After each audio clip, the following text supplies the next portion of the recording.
So when I went to bed, and I will also mention, we didn't have tents. We didn't have anything like that. It was very bare minimum. We had tarps and we had little foamy pads that you would like roll up and put on your backpack. So we had that to sleep on. And then you just had to make your own shelter. So like a tarp, but there was no tents and in the dirt, basically. And I don't remember what going to sleep was like, but I remember when I woke up, I opened my eyes and I was like, fuck, that wasn't a dream. It was an unbelievable, very disassociating, uncontrollable feeling. All right, y'all. Welcome back to Confidently Uncomfortable with Jago. I have a very special guest for you guys. We have Paige Vandy. She is one of my top 5 favorite Canadians, actually. And she is a well-known business coach for fitness coaches and podcaster. She grew her business to over 6 figures and is helping other fitness and health coaches do the same. She has her own podcast as well, which I was actually just on. So you got to go listen in the show notes. And we're really excited to share her story. So if you are someone who has been through something and then they've definitely have struggled with feeling like that might define them or feeling like they have to get stuck in that narrative, you guys are going to want to listen to this entire story because Paige is such a beautiful, beautiful example of how to break away from that. So I'm going to let her kind of take the reins on this with sharing more about herself. Paige, I'm so glad that you're here. Thanks for being here today. But yeah, I want you to give us a little spiel about you. Maybe you now, and then we'll get into the nitty gritty stuff once we get in there. I know it's always such a loaded question. Even like when I asked you today, it's like, hey, can you tell me who you are? What are you doing? And who are you now? It's like, let's start with fun stuff about you now, maybe. And then we can get really into all that because I'm ready. Yeah. Well, thank you so much for having me on. Again, I am Paige Vandy. I'm an online business coach for health fitness coaches. I actually started my business in 2017 as an online health coach. And then I transitioned into business like end of 2019, early 2020, I would say. And yeah, that's what I do now. I do that full time. I just had a baby girl 6 months ago, which is wild. Also, single mom lifing it, which is something that I feel like needs to be talked about a lot because we could do a whole podcast on that. Yes. Oh my gosh. Single mom life and entrepreneurship. Holy, can we swear? Yeah. Yes. Okay. Absolutely. Holy fuck. It's wild. It's wild. But yeah, that's who I am now. Love it. Gray is such a lucky lady to have you as a mom. That's awesome. Yeah. So I would love for you to share a little bit more about you and as far as just your story, because it's a powerful one. Yeah. Okay. So I always laugh at this because it's so funny when you ask someone their story and they're like, well, where do you like? I was born in this hospital. Yeah. But like, I actually kind of do, I feel like, have to start when I was a kid. I'm here for it. It's a little relevant. So for me, I always grew up in Canada. Alberta is where I was born. I grew up in like a very, what I consider normal house. My mom was a nurse. My dad was a prison guard. They were just like, we had a good house. Lived in a good neighborhood. I played sports. I played competitive soccer growing up. Very just athletic. My parents also very athletic. I remember that was like what I did for fun as a kid. I would put in my mom's aerobics and I would do typo and I would do aerobics. And then my dad had a bench press and I would go play on that. And he had a boxing bag. He did boxing as well. And I would go box. And like, that was just how I grew up. I remember being in the gym before high school even. Like I remember going to the gym with my mom. I remember being in high school and going to the gym and it was just like a fun thing for me to do. I loved it. Mm-hmm. So growing up, I did have a good, what I thought, like good relationship with my parents. It was very normal. Once I started becoming a teenager, I did what a lot of teenagers do. We start to get defiant. We start to want to try things. Like some of our friends are drinking coolers in the field. I want to drink coolers in the field. And it's just stuff like that. Like it's fun, teenage stuff, whatever. So my parents, when that kind of started happening, that's when tension started happening in our house, basically. Mm-hmm. I didn't really have the parents where you could say, hey, I'm going to go out to my friend's house. There's parents there. We might have some drinks. can you pick me up if I get too drunk? You know what I mean? That relationship. I didn't have that. My parents were very black and white. If you don't do this, if I find out that you did this, if I find out you were drinking, if I find out you left their house, you were going to be grounded for a very long time. You don't even want to know what your punishment is. Like, it was like instilling fear in you, basically. Very fear focused. Are you an only child too? I'm not, but we're all 6 years apart. Got it. So in that space, basically. Yeah. And I think that they say, like, if you're 4 years or older, you're basically an only child. Yep. I can see that.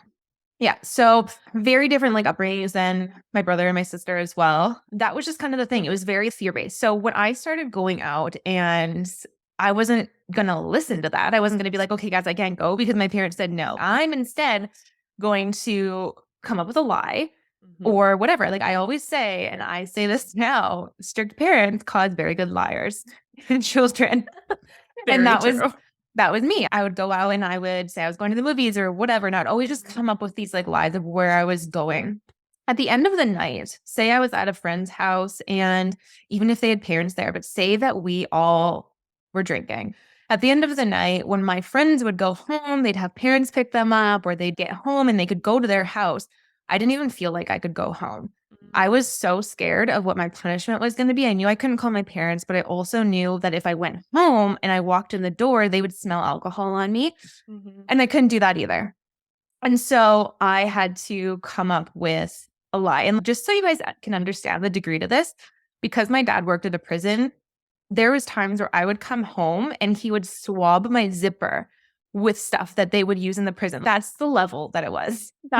Yeah. Okay. That tracks. Okay. Yeah. So it wasn't just like, oh, you smell like alcohol. It's like, here, let me take this stuff I use on prisoners. And I'm going to, So that's how it was. It was very scary. And so what I started to do was, oh, I'm just not going to go home. I'm going to, can I stay at your house tonight or whatever? This went on and it just kind of progressed from there. The more that I started doing this, the more tension was in my house, the more I was scared to go home. It got so bad that there was times where I wouldn't come home for days. I was so scared of my parents. I remember one time coming home and I had my car. I was 16 15. I don't remember. I had a big vehicle and my parents had caught me and they had like cornered me into a street with their vehicles, like to capture me basically. Like it was terrifying. It was terrifying. So I remember one day I was getting ready for school. I was in 11th grade. I was straightening my like really shitty brown extensions that did not go with my actual hair with like my chi straightener that you I was going to say you had a chi. I had the wet to dry, which was so bad. That was mine. So I was getting ready for school and one of my parents come downstairs and they're like, hey, you're not going to go to school today. We're actually going to be going to Vegas and your aunt and uncle, like all of us, we're going to go be looking at real estate. So for me, I'm like, amazing. I don't have to go to school. Yeah, I gotta go to Vegas. Got it. I remember I texted one of my friends this. He was one of my good friends at the time. And he said, I have a really bad feeling about this. I don't think you should go. And to me, I'm just like, no, it's cool. I'm going to Vegas. And so we get to Vegas. Fast forward a day or two. We get to Vegas and we stay in a really nice hotel. Everything seems normal. And then my parents say we have to go to bed early because we're getting up early to look at real estate.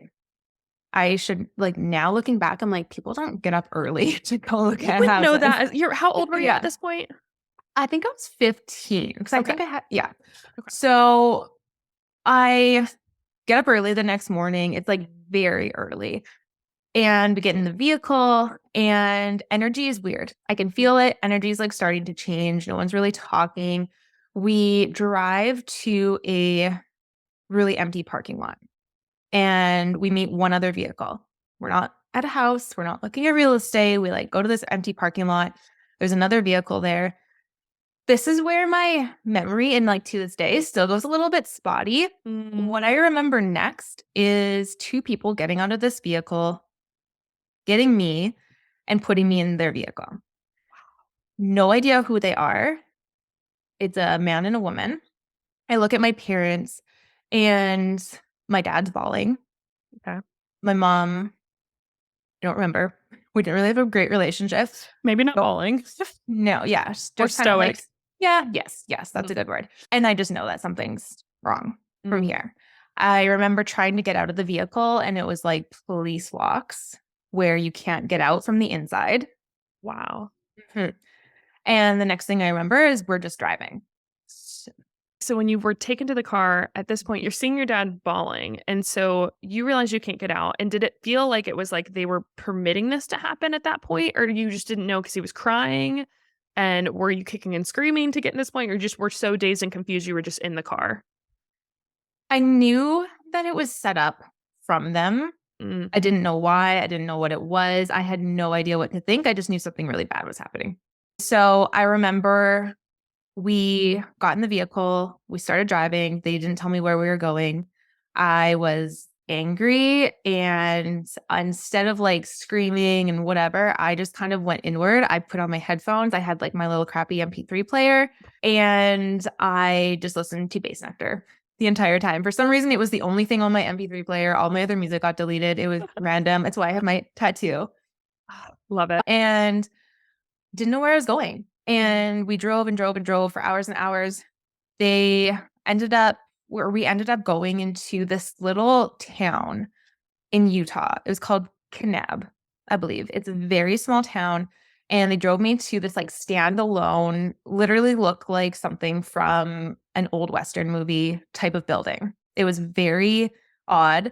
And it ended up being a doctor's office. And so I went in there and I had to have a physical. No idea why. Just like this random doctor had to do a full physical. And I just remember, honestly, to this day, I think I just went into this state of blankness and just kind of went with the motions. I almost shut off. Almost like shock. And you're just kind of like, whatever Going they're through the telling. motions. So you're like having to get stripped basically in this Yeah. doctor's office. Mhm. Yeah. Yeah. And then got back in the vehicle again, just like so blank. Drove again. And then we started going up the National Monument of Utah. So it's like just outside of Kanab, all like beautiful mountains. It's gorgeous on different circumstances. But we started going up there. And then again, we went up these back roads. It was probably another hour or so, and went to another building. This one, absolute middle of nowhere, not in a town. It's way the fuck up somewhere. And I remember getting out and walking into it. And the best way I could describe it, it was chilling. It was all like gray walls. And I remember there was this one wall and it was just Polaroids of teenagers. Yeah. And all of them were like dirty. All of them looked like they had been outside for years. It was wild. And I again just was like, I didn't really know what was going on. Next thing I know, they're taking all my clothes. So again, I got stripped again, almost like a prison search. Made sure I didn't have anything on me. I had piercings. They took all my piercings. I had just gotten my lip pierced. That And hurts. I remember them coming at it with pliers because they couldn't get it out. And they took all my clothes, put them in these Tupperware containers, took my MP3, put it away, said, "You'll get this when you're out." That's And it. Just when you're out. yeah. Okay. Yeah. So you'll get this when you're out. And they gave me their clothes. So it was like these khaki colored, awful, awful clothes, and gave me a backpack. And then that's when they told me what was going on, which was I was being sent to a wilderness camp for troubled teens. You're here for a reason. You're here because your parents didn't know what to do. They were scared. You're going to be living out here for the next foreseeable future. Again, no timeline. Just you're living out here as in what? Out here as in it was. So at this point, it was kind of like up those dirt roads that I was mentioning. But then we get into a vehicle, the same vehicle again, and we drive even further, probably like another 20 minutes, 30 minutes, could be an hour. I honestly have no concept of time at this point. But it was just outside in the desert, basically, like the National Monument. It went from desert to like green, like there were just so many different landscapes. But so they drove me up there with this backpack. And that's when they kind of just said their goodbyes. They said, "This is your group. This is who you're going to be spending your time with. These are the two camp leaders. These are the other people. Like, make your introduction," kind of thing. And that was it. I was just dropped off there, like completely different from the morning before where I was getting ready to go to school in Canada. Oh my God, what a whirlwind. So at this point, you've gone all the way from thinking you were in Las Vegas, going to look at real estate with your parents, to being in the middle of nowhere where you don't know anyone. You've completely been stripped of everything that like you used to identify yourself with, and you're in a book bag and you don't even know the timeline. What was that first night for you? Which again, you said things were spotty, but I'm curious, like what was Mhm. that first night, or at least a memorable night while you were in this Yeah. camping wilderness camp? So the first night, I don't remember what the night was like, but I do remember what the morning was like when I woke up. Yeah. So when I went to bed, and I will also mention we didn't have tents, we didn't have anything like that. It was very bare minimum. We had tarps and we had little foamy pads that you would like roll up and put on your backpack. So we had that to sleep on. And then you just had to make your own shelter. So like a tarp, but there was no tents and in the dirt, basically. And I don't remember what going to sleep was like, but I remember when I woke up, I opened my eyes and I was like, fuck, that wasn't a dream. It was an unbelievable, very disassociating, Yeah. uncontrollable feeling. I can't imagine that. So at this point, you're like, fuck, this wasn't a dream. And so were you immediately just pissed at your parents? What was your reaction? I would have been, I don't even know how it would have been. I'm not even going to speak for you. How were you at this point? Yeah, I was mad. I was mad because I also just didn't know like why maybe they didn't talk to me first. I didn't know why this had to be such an extreme. I didn't know that something like this existed. I didn't know what to expect. I didn't know how long I was going to be there. Yeah. It was just like completely powerless Yeah. feeling And it's and almost like just that trust is broken there. yeah, yeah. And to be in the middle of nowhere like that, I think was really hard. And I think, I mean, going through that, it was really tough because you almost were treated as if you were a prisoner or someone really bad. Mm. Like I remember at night they would take our shoes so that we couldn't run away. And I remember going when we went to the bathroom, we would find like sage, like the plant, and like wipe with sage. We'd also have to call our names so that they knew that we were still there. So like I'd have to go to the bathroom and be calling my name the entire time. When I got there, I think it was October. I ended up being there for 2 months. And the last month I was there, the snow was probably up to my knees and we still didn't have tents. So what we had to do was cocoon ourselves into our tarp and put our sleeping bags and like things like that. I remember one time I woke up with a scorpion on my bag. I remember going to sleep every night and it sounded like the coyotes were right there. And so that was like, that was the vibe that I went to sleep with all the time. So not very safe feeling. Yeah, it was scary. And I know for me as well, the other thing is we didn't have flint or lighters or anything like that. So we had to make fire like literally with sticks. And one time I remember I couldn't light my fire. And so I couldn't eat that night. They weren't babying you. They're just like, well, there you go. I remember food was dropped off once or twice a week. I can't remember now. But it was dropped off in a food bag. We replenished our food. You had to ration your food. And if you didn't, you didn't eat. I remember one time I had to eat a baked potato for a couple of days with like a garlic clove that I had and just eat that. Wow. And so you were doing this for 2 months, and then what Mhm. happened? What was next? Then the next step of this was we weren't allowed to go home. At first, I was kind of thinking, there's no way my parents are going to send me somewhere else. Like, I'm going to go home after this. They have to miss me, right? You couldn't. It was almost like in a contract. You couldn't have your kid go home. It was just the way it was. If you guys want to look into this more too, like www.breakingcodesilence gives a very good explanation of these programs. Which, if you But guys don't know, that is like Paris Hilton has definitely been a huge voice yeah, for that. And I love that you're doing the same, because I think it just wasn't talked about. And you were probably dismissed as far as if you were talking about it before. yes, yeah. After the wilderness experience, the next step was I had to go to a therapeutic boarding school. Mhm.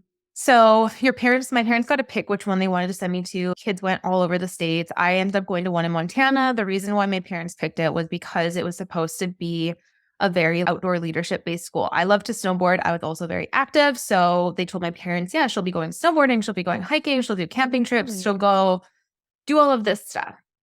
So my parents were like, great, that's a great school. They also said it's one of the best college prep schools. She'll be completely set for life.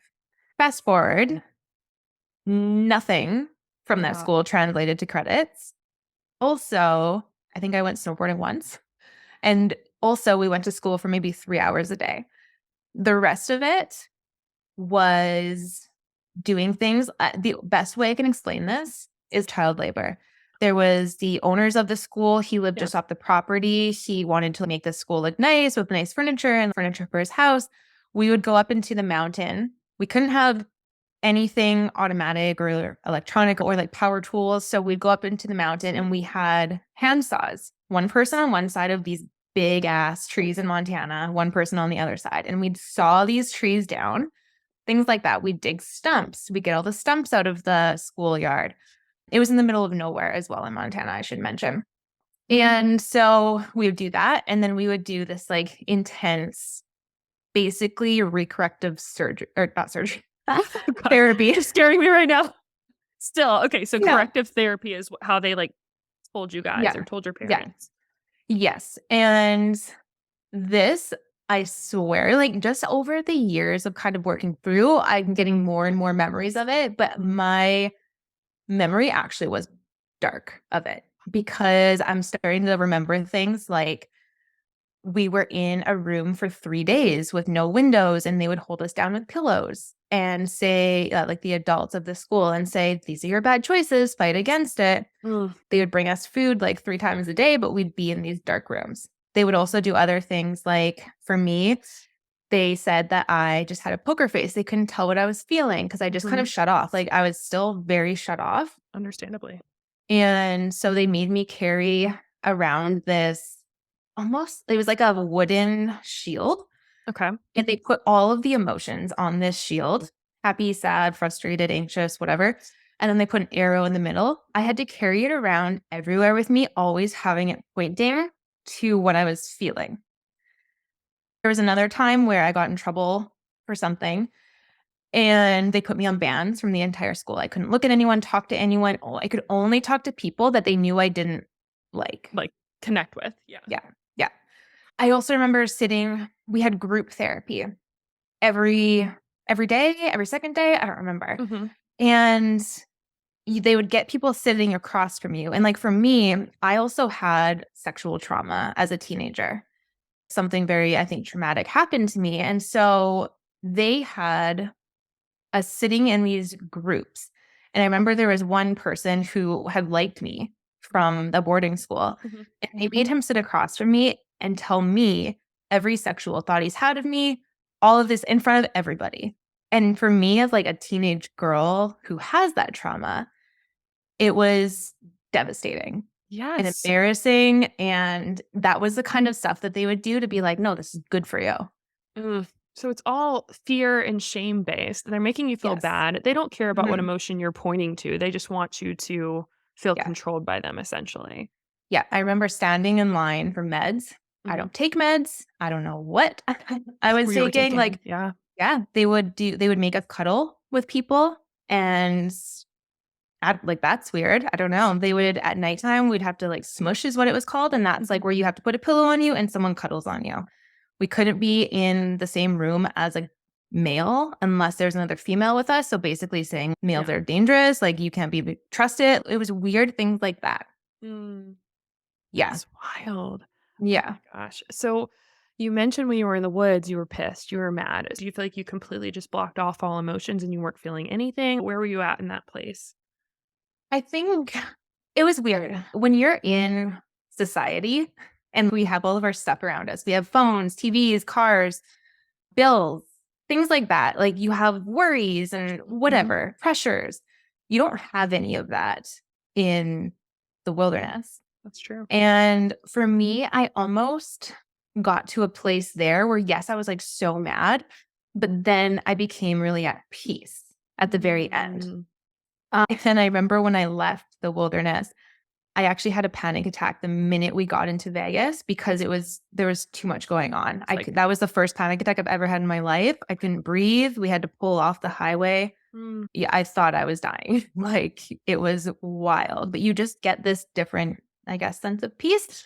The boarding school, no peace. It There's no was grounding there, awful. right? You couldn't have the freedom No. to go out if you wanted to go out in the woods or something like that, right? No, and we didn't have TVs, we didn't have anything. We had people coming through our dorms at night with flashlights, making sure we were still in bed. Again, no It safety or sense of Yeah. security. Yeah. Yeah, and also just, like, very much being told, like, "You're here for a reason. We're doing this stuff for a reason. You can't be in the room with a guy for a reason. You can't be trusted to go to bed at night without people like, for a reason." At this point, I mean, you're telling me your story and you're like, okay, well, I was getting in trouble for lying and drinking. Girl, I did both those things. I could absolutely check off those boxes. And so at this point, most people would be like, okay, she's being a typical teenager. But then you go through months and months of being told that you are bad, right? And so you said they were treating you like prisoners, telling you that everything you were doing and thinking and being was wrong.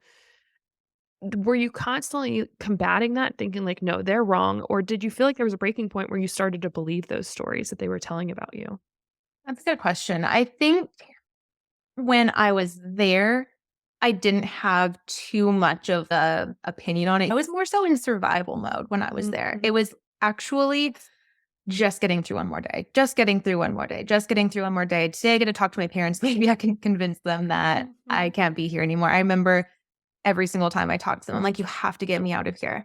Yeah. They did end up pulling me out of it early, but I was still there for, I think, almost a year. I can't imagine having to go through the entire thing because they had people do things that they won't let them speak about. Like, they sign a contract at the very end of those programs where they kind of do a will or whatever they call it, where remember how I said that they put us in the dark rooms? Yeah. That was supposed to be like phases of the program. So there's this very last phase that you do something similar, Yeah. but you cannot speak of what happens in it. They get you to sign a contract. You can't speak. You can't tell anyone what happened. I got pulled out before that happened, but I think of that and I'm just like, it's traumatic, which Yeah. is a reason why these boarding schools are being closed. Thank God they are, but you Yeah. said, like, survival mode was really where you were at, so you were stuck in survival mode because that was the only way to survive. Mhm. What helped you get through that? Because 'Cause you're very strong, like, you were so, so, so strong. I hate that you had to go through this, but and even be this strong, but what was it breaking it down and saying just one more day? Like, what helped you get through that as far as your mindset? That's exactly it. I think it was literally that I had close friends there, which I think was very helpful. I can't imagine being in that school and we know what they try and do too. They try and segregate you from the closest people, which is really, Yeah. really hard, which is what they did to me as well. Anyone that you get close with, they're going to try and push you out of your comfort zone and you can't talk to them. But I think having close friends was Yeah. important, like building my own little community. But then the same thing is just knowing that I can get through this one more day. I can do this one more day. Like Mhm. it's hard, but I can go through this one more day. God, that's powerful. And then with this bullshit therapy, it was not therapy, actually very traumatic. Mhm. You said you blocked out a lot of it. Has more started to come through as you've healed? Yes. It's weird where it almost feels like a memory that you don't actually know is yours or not. Mhm. Yeah, it's like the best way I Far can away. explain it. Yeah, Yeah. almost like remembrances in your body. You can feel the emotion of Mm. something, but you can't actually connect when you felt that, what was going on at that time, what that was like. And then I think more and more I'm starting to get these little trickles, like what I had said about the dark rooms. Yeah. I had blocked that out for years. It's just been recently that I remembered that one. Mhm. The therapy even. Mhm. That's something that I just kind of remembered, like, the ins and outs of what happened in the therapy. I would remember going to sit in the group, but then I wouldn't remember what happened in the groups. And you mentioned even just going from the camp to back in Nevada, it was jarring for you to hear all these Mhm. different things and all of that. I imagine it was even more jarring when you did get home. So you said your parents pulled you early and then you were home. So where were you at that point? What kind of happened next? So, I was able to go home early. However, I had to sign a contract saying that I wouldn't go to my home city because that's where all the bad people were, whatever, like my old friends. I will also mention nobody knew where I was. My parents didn't tell anybody. Nobody knew where I was. My best friend thought I was dead. And or my best friend, I remember, thought that like my mom had killed me or something. She Yeah. had no idea. And so I wasn't allowed to go back there. I had to go stay at my aunt and uncle's house, the same Okay. ones that went to Las Vegas with us. Mhm. So that was hard because remember they told my parents this was going to be such a college prep school. And it was a very good school. Like I remember the Manchester United coach, his son was there, and like all these like higher up people, like it was supposed to be a very good school. So obviously my Wow. parents, I do have compassion now because I'm like, they didn't know. Yeah.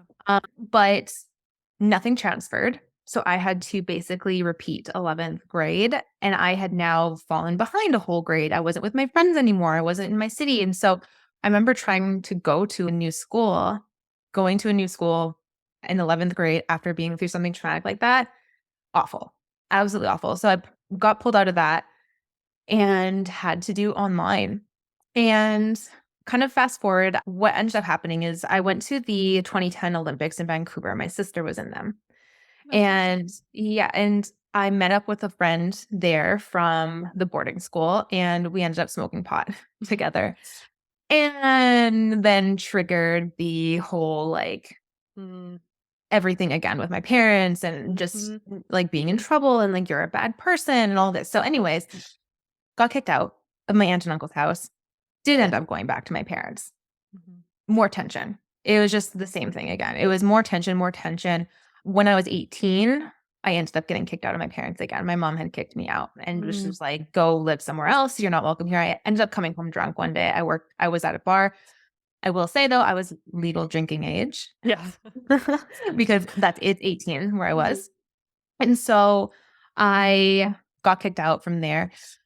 This is like where everything gets really messy for me is Mhm. because my parents thought I was bad before I went to boarding school, but now I'm kicked out of their house. All of my friends are still like in high school or living with their parents because they're Yeah. freshly graduated or whatever. I don't have anywhere to go Mm. except for two people who I know are way older than me, who are partying, who aren't in the best places in their life. That was the only place I had to go. That is when I actually went downhill. Mm. And I think for me as well, you kind of asked, like, what was it like Yeah. transitional wise? It was hard because I couldn't talk to my parents because obviously, like, I never could. We didn't have that relationship. They wouldn't understand or they whatever. Couldn't talk to friends about it because how the fuck do you explain all of that? Everything. Yeah. Yeah, it Yep. would take days and days and days. For me, I just turned on like party fun page. I would go out all the time. I would drink all the time. I'd be going to clubs with my friends all the time. I started getting into drugs. I started doing things like that that I wasn't doing before I had left. And I just completely shut off. I Mm. didn't have anyone to relate to. I just decided to be the fun one and party. And that was my thing. Mm. Do you feel like there was a moment where you mentioned there was like tension with your parents? And so, there was tension about them seeing you in a certain light. And then you did do like whatever people call it the gateway drug, but I don't call it that. But, you do smoke weed and then something happens and you're in that environment. Do you feel like at that point, again, was it that you were like, "Okay, I must be bad if everyone else is telling me that I am," Mhm, starting to embrace that narrative? Was that kind of the breaking point that happened? Like, "Well, I mhm. guess I am, so then I'm just gonna go down this path?" Totally. Mm, Totally. And I that's hitting the nail on the head with it is I was told I was this person for so long. Like, okay, I guess I am that person. And almost I'm gonna embrace it and use it as like a cool thing. yeah, Like party I did page. this. Yeah. Mhm, mhm. Exactly. I see And that. so yeah. And so that was almost my identity is like Mhm, extreme. I was extreme. I would go out forever. I would wake up and I would party again. I'd always be down for a good time type person. mhm. I think for me, though, I had said in the beginning of this, I grew up with a very health based, athletic based, whatever. I think although I was doing those things, I don't think I knew it at the time that I was masking or that I was No. disassociating or like whatever. And I look back now and I'm like, wow, was I ever dissociated? Because I didn't ever think about that stuff unless I was out drinking. And I'm like, yeah, this is what happened. And I would like word Mhm. vomit to people and they'd just be like, what? Uh, And that's when it would come out. So obviously it was there and needed to be talked about, mhm. but I didn't actually know what I was actually doing, dissociating, masking, whatever. But I think Yeah. for me, I always had that healthy version of me that I wanted to be. I don't think I ever could fully let myself completely spiral. And I think that's almost something that made me feel like it was okay, because I would be that person who would go out and I would stay up until 6 in the morning doing drugs. And then I would wake up at 3 and go to the gym. Yep. Right. So like to me, it was like, it's not that It's not a bad. problem. It's not a Yeah. problem. Oh, Exactly. man. But you said so I kind of love that you're seeing this looking back, everything's like this, right? But you're like, "Okay, the identity that we just took on was, like, fun party page. Fine, I'll embrace it." And there are parts of that that feel good, right? Because you're able to be well liked in those spaces. But then you come back to this other version that you said was the healthy version of you that was going to the gym and taking care of yourself and making it to your workouts and stuff. And so how are you able to hold on to that? And do you feel like that was ultimately what pulled you out? So this is how I envision this. Mhm, I almost imagine that as like a rope that's mhm. dangling. And for me, I never lost sight of that rope. I always knew that I wanted more for myself. I always knew that I wanted to be healthy, that I wanted to, and at that time it was look a certain way. It wasn't necessarily feel a certain way. It was I wanted to look a certain way. I wanted to have my shit together. I didn't want to be that person who their whole family was normal and they were like The black living on sheep. the streets. You know what Oh, I mean? yeah. I never wanted that. I don't really have anyone like that in my family. Like we all are, I thought very normal, Mhm. whatever you want to call normal. But I always knew that I wanted more for myself. And so for me, I held on to that idea. And I think over time, and this went on for years, I will say I fell on my face so many times, but over time, I started to hold on to that more and more and more. And it was almost like I was climbing that rope more and more and more, the rope representing that best self version of me or the health. And I used that to really pull myself out. And so early 20s, maybe that just looked like a couple gym sessions a week. Yeah. But then I started using that as like, you know what, guys, I'm not going to go out tonight because I actually booked a spin class. Mhm. And I would always hold on to that. And I mean, there would be times where the weekend would come around and I'd been healthy all week. And that was kind of the point I got to where I would just be healthy all week. I'll have all my meals prepped, like, do everything. I got to a really good place, but then the weekend would come and I would completely fall on my face and be up until 6 o'clock in the morning. Like, that was kind of how it happened. And it was a slow build where I just kind of started realizing, okay, I'm going to use this version of myself. I'm going to look at who is this person that I want to be. I started being like, okay, if I want to be this person, I'm going to have to make decisions as if I am that person. Mm. And so for me, what that looked like is I would be in my office. I had a 9 to 5 job. And this was kind of like when I was more on the up. I had a really good job. It was 9 to 5. It was great. I would be on my computer looking at bodybuilding stuff. Then what that looked like is, okay, if I really want to be next level, what would that person do? Well, that's going to be hiring a health coach. I want to really get in the best shape of my life. So that's what I did. And I ended up working with 2 online health coaches from 2014 all the way to 2017, something like that.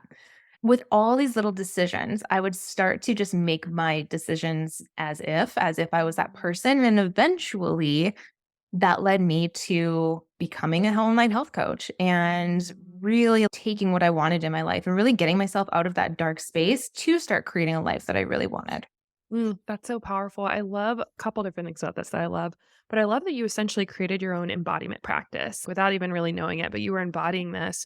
The other thing that I think is important to call out here is that you did it in a small way. And as you continue to grow, pull that rope, pull yourself out a little bit more. It was like you just did little steps of that embodiment towards it. And is that something you would tell someone if they were trying to pull themselves out of this hole? I'll use the metaphor trying to pull themselves out of that hole to take small steps or take a big leap, or like what was that Mhm. for you? Yeah, and I think it's like I said, this was something that went on for years. It was not just like, "Oh, I'm in this really dark space and next week I completely pulled myself out. I embodied." Bullshit. It was years and years and years, but at first it was just maybe I'll go make a really healthy meal and that's gonna get me closer. But then as I got to that place where I was working with the fitness coaches, whatever, it was how can I just be a little bit better today? How can I be a little bit closer to that person that I want to be? And what are some things that I can do today? Mm, Yeah, so I breaking think it that's a down. great I love the question of like, how can I be a little bit better today? How can I be 1% better today? And that's really where the growth can happen and the change can happen. And it's so cool that you pulled yourself out. My next question is what was going on in your head when it came to, I don't know if you have an inner monologue, but I do, where for a long time, for decades, when I was trying to pull myself out or change how I felt about my body or whatever it was, I had this inner self-talk, or I call it your inner mean girl, putting you down or making you feel like, who do you think you are to start working with a health coach, or who do you think you are to do those things? Did that come up for you, or was it like when you were in that embodiment practice, you were never thinking otherwise? I have no idea your answer. I'm just super curious. I think this actually goes back to my dad, weirdly enough, is he was always somebody who was like, you can do whatever. Literally, I would make a Santa craft in elementary school. He still has it up to this day. Every time Christmas rolls around, he puts that up. He's like, this is the best Santa I've ever seen in my life. It's like, he is so supportive of anything I did. And it was everything. Oh my God, that job, this is going on the fridge. And Best like drawing ever.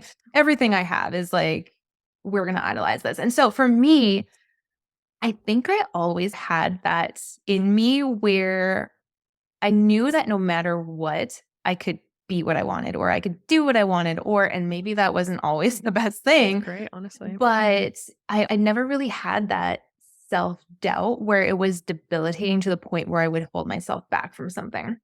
I would Mm, almost do things maybe even like prematurely because I had so much of the like, I'll figure it out or like it will work out for me I type mean, thing. that's a powerful foundation to have, and I do think there's a crazy full circle moment there with, like, your dad helping instill that Yeah. because, I mean, if that wasn't there and you were being told for Mhm. years in this facility that you are all of these things and you should believe this, and then that was the embodiment you took on, I feel like you always kept this feeling. It seems like this, like, seed of, like, "No, if I want to, I can, I just need to start doing it." Do you feel like that was really Yeah. what it was? It always came down to if I want to do something, I just have to do it.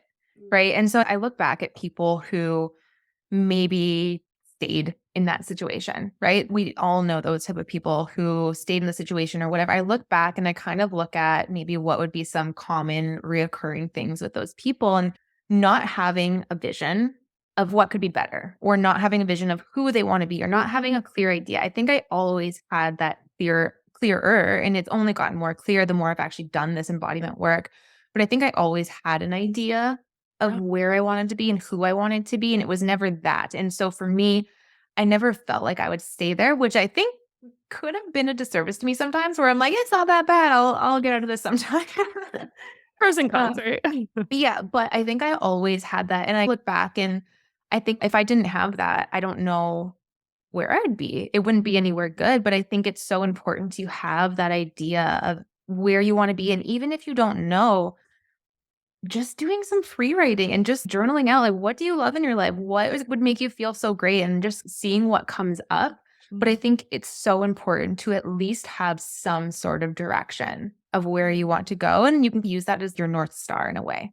That's so powerful.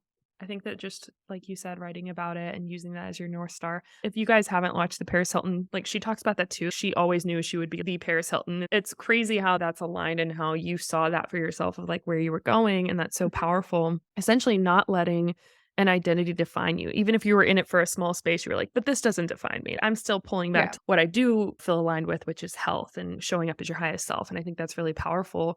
I'm curious now that you have looked back, you're in a very different place now. You have a daughter.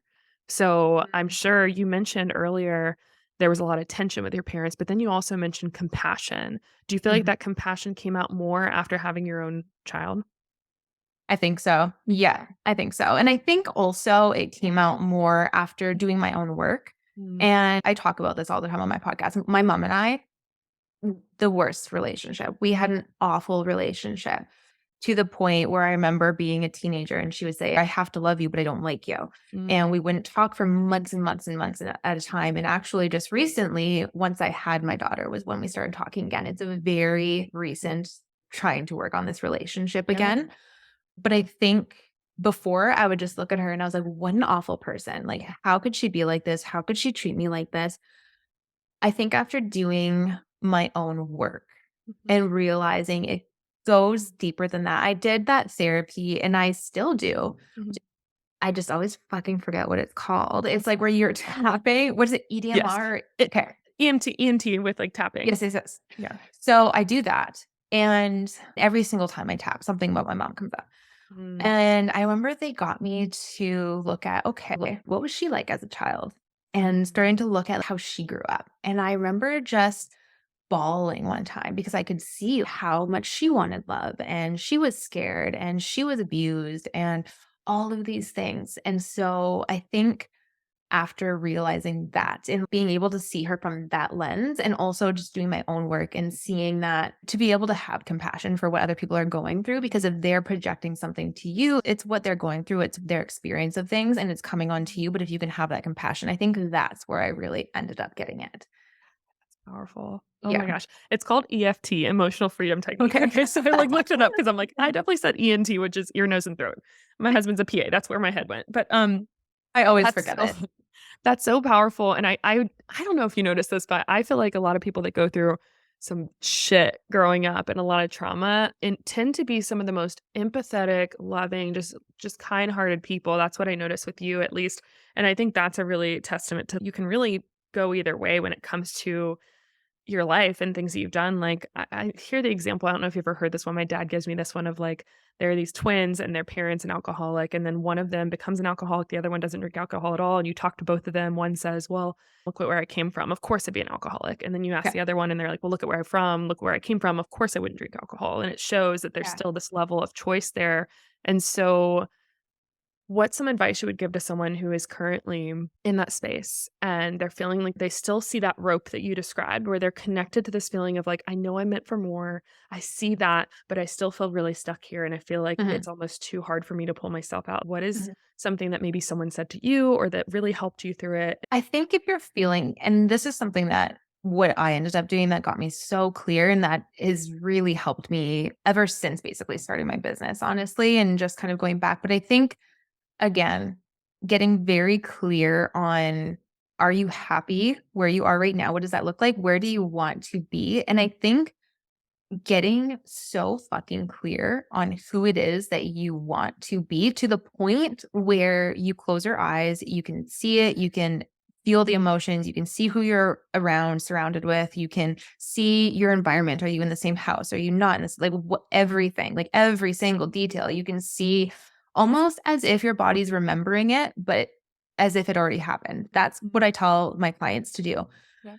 And then it's remembering that every single day, however you wanna do it. For me, it's writing about it every single morning before I start my morning. I mean, whoever says that your morning routines. I remember when I had my daughter, everyone's like, "Oh, your morning routine." They'd see it on my Instagram stories and be like, "Oh, your morning routine, like, hold on to that. Yeah, that's It's going going to away when you change. have a Yeah. daughter." Yeah, and it's like, it doesn't no, it's bullshit. I mean, with her, I'll do whatever. I'll figure out when I'm gonna do it, but I don't not do it in a day. Pockets of time, whatever she's down or whatever, I will make sure that I do that to this day, and I don't stop that practice because it's so important to have that knowing of where you're meant to be because then you just start to make decisions as if that person, right? And if you can't just start to do it on your own, ask yourself how you can start making one decision a day as if you are that person. Mm.